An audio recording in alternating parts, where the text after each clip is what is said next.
teman-teman sekalian, pada malam kali ini, pada kesempatan video kali ini, saya akan membahas tentang mengupas satu buku yang mungkin cukup berguna untuk orang yang akan mulai belajar filsafat.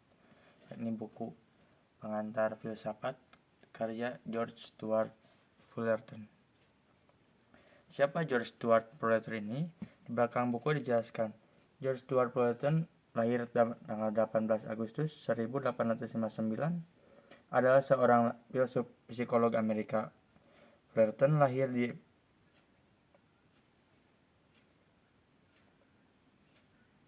Prategal, India, putra pendeta Robert Stuart Fullerton.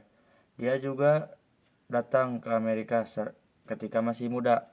Dia lulus pada 1879 dan dari University of Pennsylvania pada tahun 1884 dari Yale Divinity School, dan kembali ke Pennsylvania untuk menjadi instruktur profesor tambahan dan dekan Departemen Filsafat, dekan perguruan tinggi, dan wakil rektor universitas. Pada tahun 1904, ia diangkat sebagai profesor filsafat di Universitas Columbia dan menjabat sebagai kepala departemen. Ia juga menjadi profesor kehormatan di Universitas Wina dan profesor pertukaran Amerika pertama di Austria. Itu sekilas profil dari pengarang buku ini. Lalu buku ini membahas apa saja? Yang pertama dibahas dalam buku ini adalah makna kata filsafat di masa lalu dan masa kini. Pertama, makna filsafat di masa lalu terlebih dahulu. Makna kata filsafat ini kalau di masa lalu mungkin digunakan lebih universal. Biasa digunakan untuk orang bijak atau orang pintar atau mungkin orang yang bijaksana pada masa lalu.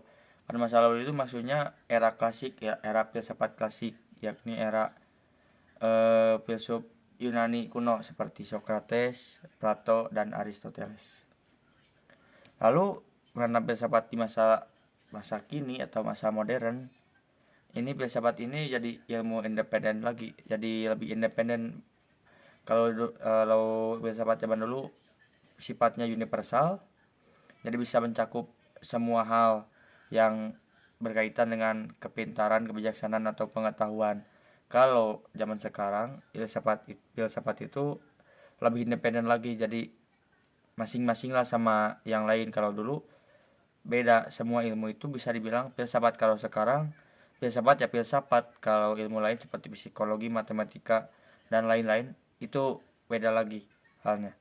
Oke, setelah membahas makna kata filsafat masa lalu dan masa kini, selanjutnya buku ini membahas tentang masalah-masalah yang berkaitan dengan dunia eksternal atau dunia luar.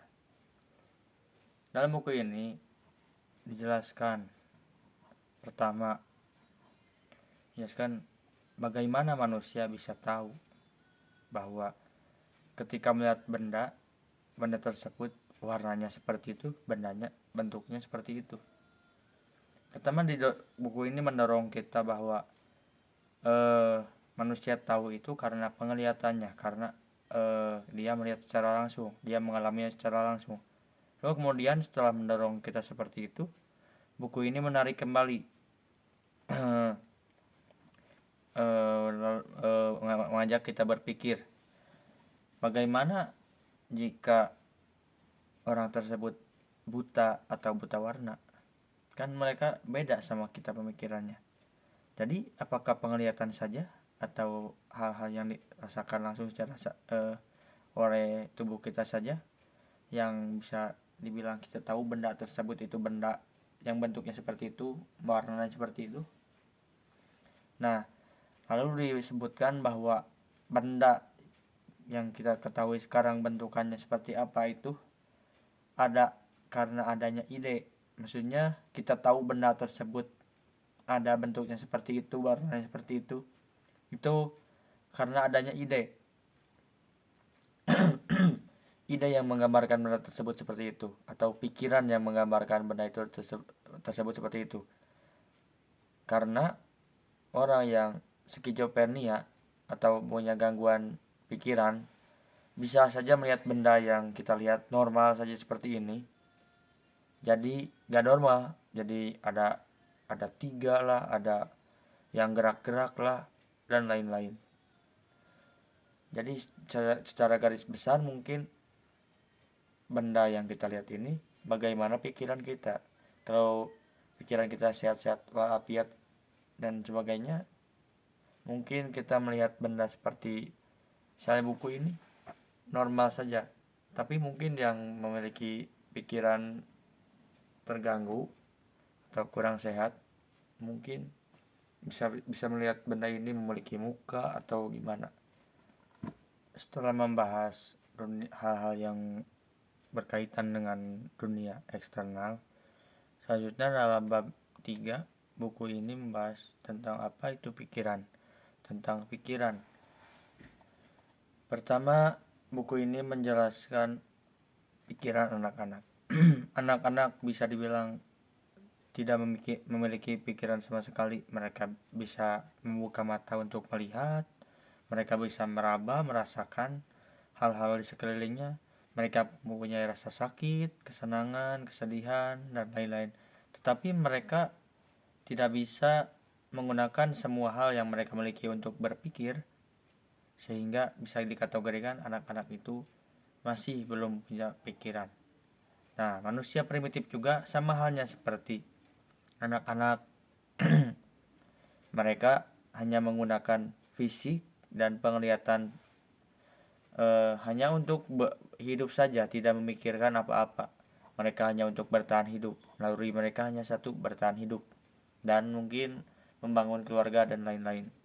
Mereka tidak memiliki pikiran lain selain itu. Lalu membahas juga pendapat-pendapat filsuf para Sokrates seperti Anaximenes, Heraklitus, terus Miletus dan lain-lain. Pertama Anaximenes dan Miletus. Mereka bilang bahwa jiwa atau pikiran itu adalah api. Jiwa dan pikiran itu adalah angin. Mereka percaya bahwa segala hal itu adalah pada dasarnya tercipta dari angin atau udara. Lalu ada pendapat Heraklitus.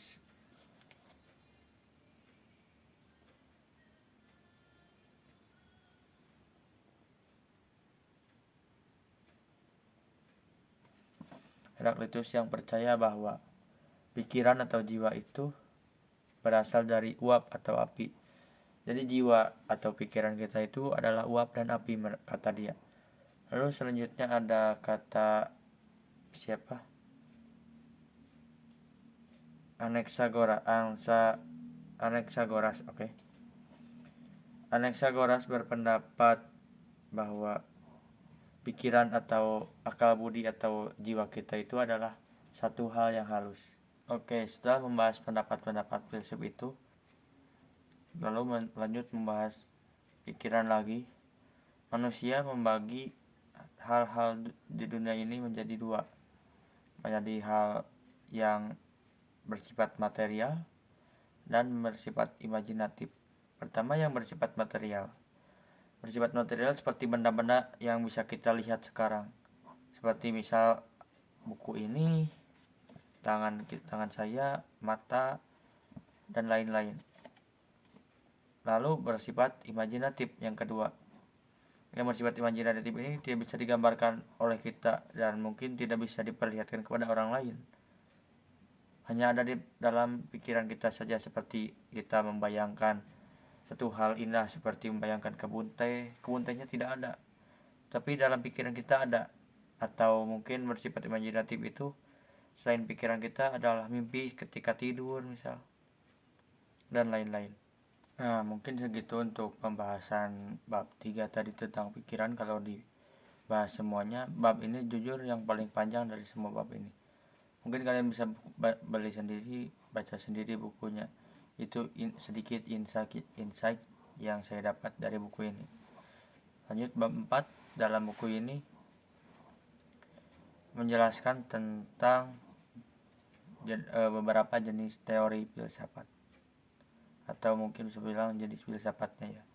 Pertama ada empirisisme, kritisisme, dan empirisme kritis. Oke. Pertama ada empirisme. Empirisme ini adalah cabang teori filsafat yang berpikiran bahwa pengetahuan itu bisa didapat melalui pengalaman saja. Seperti kita ingin tahu laut, kita harus datang ke lautnya seperti apa, baru itu bisa disebut pengetahuan. Atau mungkin kita ingin tahu bahwa air laut itu asin, kita harus mencicipinya secara langsung bahwa air itu asin, nggak dari pendapat orang lain saja atau dari buku saja. Beda dengan kritisisme atau rasionalisme, mereka bilang pengetahuan cukup hanya dengan kita tahu saja, tidak harus mengalami. Lalu ada empirisme kritis. Nah, ini menggabungkan keduanya.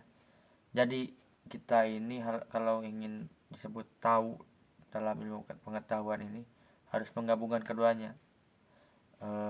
Pengalamannya ada, juga tahu akan hal itu. Seperti kita tahu air laut itu asin, lalu kita mencobanya. Kita sudah tahu sebelumnya air laut itu asin, lalu keduanya kita sudah mencobanya sendiri. Nah, itu bisa dibilang bilang tahu menurut empirisme kritis. Kita lanjut ke bab selanjutnya, bab 5. Nah, untuk pembahasan bab 4 segitu dulu mungkin ya. Itu hanya sedikit dari bab 4, gak semuanya, itu mungkin simpelnya saja dari bab 4. Kalau kita bahas semuanya mungkin waktunya akan panjang juga.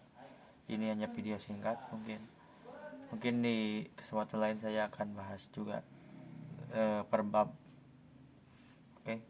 Lalu bab 5 membahas tentang ilmu-ilmu filsafat. Pertama ada ilmu logika. Ilmu logika adalah ilmu yang menjelaskan cara berpikir kita atau menstrukturkan pemikiran kita, dalam filsafat. Jadi kita kalau ingin disebut pengetahuan itu harus nyambung sesuai logika kita. Logika ini adalah apa ya, jadi kalau jelaskan ya masuk akal aja gitu kalau secara simpelnya tuh. Lalu kedua cabang filsafat ini ada metafisika. Lalu setelah metafisika ada psikologi, ilmu etika, estetika, dan filsafat agama. Selanjutnya setelah membahas ilmu logika, saya akan bahas metafisika. Metafisika ini mungkin sejauh pemahaman saya, metafisika ini ilmu yang digunakan untuk memperdalam pengetahuan kita akan realita suatu hal. Jadi kita tidak akan ragu lagi dalam satu hal. Misal kita ingin tahu kayu bahannya terbuat dari apa, misalnya bahan-bahannya apa, kandungannya apa-apanya gitu. Kita cek sendiri, kita lihat sendiri, kita pertanyakan terus-menerus kayu itu bahan-bahannya apa, sampai pada titik kita tidak ragu lagi. Nah, sejauh pemahaman saya seperti itu metafisika. Jadi ilmunya yang untuk mencari tahu, ya saya bilang seperti itu, mencari tahu satu hal sampai ke akar-akarnya. Lalu setelah ilmu metafisika ada ilmu psikologi. Psikologi ini kalau zaman sekarang sudah berpisah sebenarnya, tapi di sini belum terpisah jadi ilmu independen. Psikologi itu ilmu yang membahas tentang kesehatan jiwa seseorang, tentang jiwa seseorang, pikiran seseorang. Jadi bisa dibilang psikologi ini ilmu untuk, kalau untuk diri sendiri untuk ketenangan jiwa, untuk apa gitu. Kalau untuk orang lainnya untuk mengobati orang yang memiliki penyakit jiwa. seperti itu. Kalau zaman sekarang sudah independen ilmunya, kalau zaman dulu masih tergolong filsafat. Oke. Lalu ada filsafat etika. Filsafat etika ini filsafat tentang tata krama, bagaimana kita berperilaku pada sesama, bagaimana kita berperilaku kepada orang tertentu, misal, dan lain-lain. Lalu ada ilmu estetika, ilmu tentang keindahan. Bagaimana suatu hal itu bisa disebut indah? Bagaimana hal itu bisa disebut rapi, indah dilihat? Apa bedanya hal yang indah dan mana hal yang berantakan, yang tidak indah? Itu disebut ilmu estetika, ilmu tentang keindahan suatu hal. Lalu selanjutnya filsafat agama. Nah, filsafat agama ini cukup panjang juga kalau dibahas. Filsafat agama ini ya filsafat yang membahas ilmu agama sampai ke akar-akarnya. Seperti kalau dalam Islam mungkin contohnya yang sangat filsafat banget itu kalau kita mengkaji usul fikih misal. Kalau dalam Islam itu banyak pertanyaan-pertanyaan, banyak logika-logika dari dari para tokoh-tokoh gitu yang berpendapat misal penerapan hukum sholat gerakannya seperti ini. Mereka punya pendapat masing-masing, mereka punya jawaban masing-masing atas pertanyaannya gitu. Mungkin sekian dari saya tentang buku ini. Lalu setelah membahas insight dari buku ini, mungkin saya akan membahas kelebihan dan kekurangan dari buku ini sejauh pengalaman saya membaca buku ini. Pertama, kelebihan dari buku ini menurut saya, buku ini itu benar-benar mengantarkan saya dalam terjun ke dunia filsafat untuk pertama kalinya. Dan buku ini sangat gimana ya, tidak seperti buku lain yang saya baca pernah, seperti bukunya siapa itu ya, itu bukunya cenderung menjerumuskan pembaca terjun ke satu aliran. Kalau ini bersifat netral, jadi tidak mendorong kita untuk menganut satu aliran filsafat. Lalu kelebihan buku ini juga mungkin untuk perkenalan ya oke-oke saja sih sebenarnya, tapi ada yang lebih baik lagi untuk pengantar filsafat. Ada sama judul pengantar filsafat, tapi kalau pengarangnya saya lupa lagi, pokoknya jilidnya warna biru. Oke, kekurangan dari buku ini lanjut. Nah, sejauh saya membaca ini buku yang cukup rumit dalam pola kata dan macam-macamnya gitu. Jadi saya kalau baca separagraf aja itu lama banget mau mencernanya gitu. Ini entah cetakannya atau memang dari sananya seperti ini. Saya sangat sulit untuk mencerna buku ini, jujur. Dan bawaannya itu gampang bosan kalau baca buku seperti ini. Jadi usahakan kalau kalian beli buku ini, mungkin bisa dari salah cetak buku ini ya. Bisa ambil cetakan lain yang judulnya sama dan pengarangnya sama. Oke. Segitu dari saya. Mohon maaf atas segala kekurangannya. See you next time.